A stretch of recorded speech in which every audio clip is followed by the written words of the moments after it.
اس پاک فضائیہ کو اسٹرینتھن کرنے میں آپ کا بڑا کردار ہے.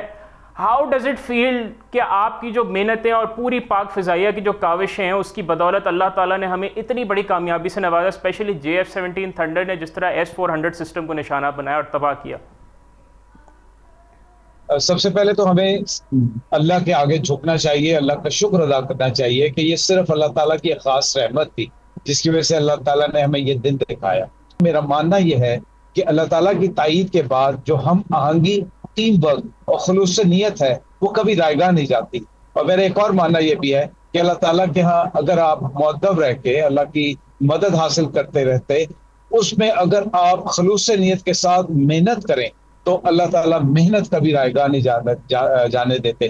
میرے خیال میں یہ پاک فضائیہ کے شاہینوں, پاک فضائیہ کی قائدانہ لیڈرشپ کا اور پاک فضائیہ کے ہر رینک کے لوگوں کا محنت اور جس کا ثمر اللہ تعالیٰ نے ہمیں یہ عطا فرمایا.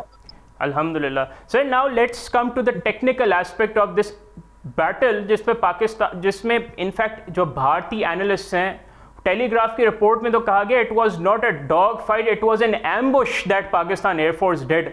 سر یہ کس طرح, یہ how did this ambush take place? J-10FC طیارے compiled with PL-15 missiles, Rafale کے پورے کمیونیکیشن سسٹم کو جیم کر دیا. یہ کس طرح سر یہ ہوا ہے؟ آپ اگر اس کو ایکسپلین کر سکیں ناظرین کو.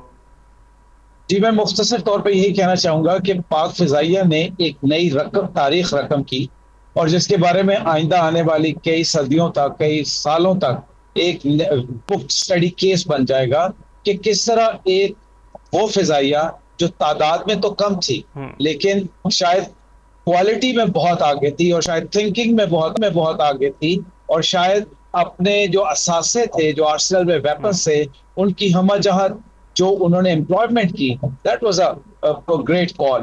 تو جیسے آپ نے ذکر کیا, ہم نے الحمدللہ نہ صرف JF-17 کو استعمال کیا, اس کے ساتھ ساتھ ہم نے J-10 کو بھی استعمال کیا اور پھر ہم نے F-16 کو بھی استعمال کیا.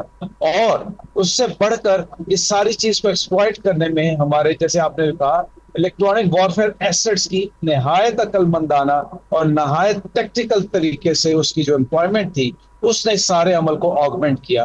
سو ایک یہ ٹیم ورک تھا جس میں تمام ایسٹس کو مربوط طریقے سے اور ایک بہتر تیاری کے طریقے سے استعمال کیا گیا.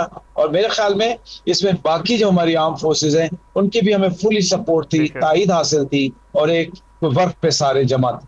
ایبسولوٹلی. سر آپ سے اگلا سوال یہی ہے کہ اگر ہم بات کرتے ہیں ابھی, مطلب it is I think one of the historic moments in air history کہ ایک 4.5 جنریشن فائٹر ایئر کرافٹ کو گرایا, نہ صرف ایک بلکہ تین طیاروں کو گرایا.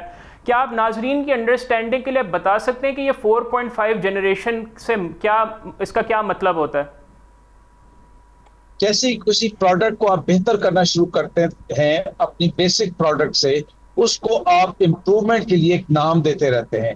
جیسے میں عام ناظرین کے لیے بتانا چاہوں گا کہ جب ہم نے JF-17 بلاک پہلا بنایا, جو پہلے 50 جہاز ہم نے الحمدللہ اللہ کی مہربانی سے کو پروڈکشن کے تحت کامرا سے پروڈیوس کیے, تو اس کو ہم نے بلاک 1 کا نام دیا.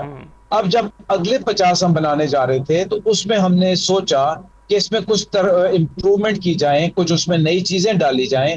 تو وہ جو 50 کا بلاک تھا وہ بلاک 1 سے مختلف تھا, اس میں امپروومنٹ تھی, یا جو ہم نے سبق بلاک 1 سے سیکھے ان کو ادھر امپروو کیا اور اس میں کئی کیپیبلٹیز بڑھا دی. اس کو ہم نے بلاک 2 کا نام دیا. پھر جب بلاک 2 بن گیا اس وقت انوویشن آ چکی تھی, زمانہ آگے بڑھتا جا رہا تھا, ایویشن میں ترقیاں ہو رہی تھی, نئی ٹیکنالوجیز انٹروڈیوس ہو رہی تھی. سو وہ نئی ٹیکنالوجی ہم نے اگلے جب 50 جہازوں میں ڈالی تو ان کا نام ہم نے بلاک 3 کر دیا. اب اسی طرح جب ہم نے بلاک 1 بنایا تھا تو آپ کو یاد ہوگا یہ 90s کی بات ہے, تو اس کے بعد جب 2000 پلس میں ہم آئے, انوویشن آئی, ٹیکنالوجی بڑھتی چلی گئی, تو انٹرنیشنلی جو بہتر ٹیکنالوجیز آتی ہیں اس کے لحاظ سے آپ کہتے ہیں کہ یہ جنریشن امپروومنٹ ہو رہی ہے. اگر پہلی جنریشن, دوسری جنریشن, تو جنریشن 3 جو ہے میرے خیال میں وہ ایک بہت مناسب پلیٹ فارم ہے جو کہ آپ کوئی بھی ایئر فورس رکھ کے اس پہ وقار محسوس کرتی ہے. اور ہمارے JF-17 جو بلاک 3 ہے وہ Gen 4 کو ٹچ کرتے ہیں. بٹ جو ہم نے J-10C ایکوائر کیا الحمدللہ, اس کو بھی آپ جین 4 سے جین 4.5 کہیں گے.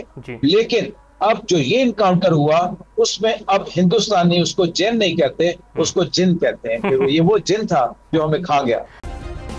سبسکرائب کریں اور بیل دبائیں تاکہ کوئی خبر رہ نہ جائے.